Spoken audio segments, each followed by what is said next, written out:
সেদিন হাসরের মাঠে পাপী বলবে, আল্লাহ একটু সময়ের জন্য দুনিয়ায় ফেরত যেতে দেন, নুজিব দাওয়াতাকা, যদি দুনিয়ায় ফেরত যেতে দেন আপনার কথাগুলো মেনে নেব, ওয়া নাত্তাবিউর রাসূল, আপনার রাসূলের আনুগত্য করব, আমারে আরেকবার যাইতে দেন, আমি ভুল করে ফেলছি,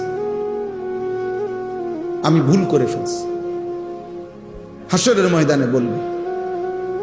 কোরআনুল কারীমের মধ্যে আছে, ওয়ালাউ তারা ইদিল মুজরিমুনা নাকিসু রুউসিহিম ইনদা রাব্বিহিম, আল্লাহ বলে বন্ধু আপনি নিজ চোখে দেখবেন হাসরের ময়দানে নাফরমান নিজেদের মাথা নুয়ে আমি আল্লাহর সামনে দাঁড়িয়ে থাকবে আর বলবে, রব্বানা আবসারনা ওয়া সামি'না ফারজি'না না'মাল সালিহান ইন্না মুকিনুন।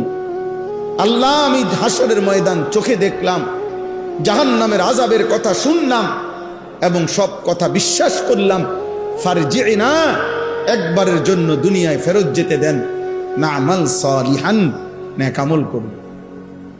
আল্লাহ বলবে না, হবে না বান্দা, আর হবে না, আর হবে না।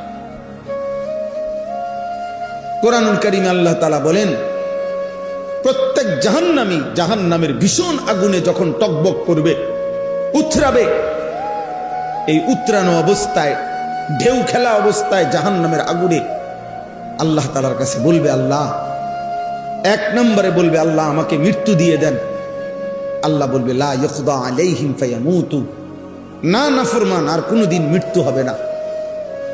এবার বলবেন, হে আল্লাহ আপনি আমাকে তাইলে আযাব একটু কমিয়ে দেন, একটু বিরতি দেন, সপ্তাহে একদিন হোক, 24 ঘন্টায় 10টা মিনিট হোক, 2টা মিনিট হোক, আমারে একটাবার আগুন বিহীন নিঃশ্বাস ফেলতে দেন, আমি যার পারছি না মাওলা এই আগুন সইতে।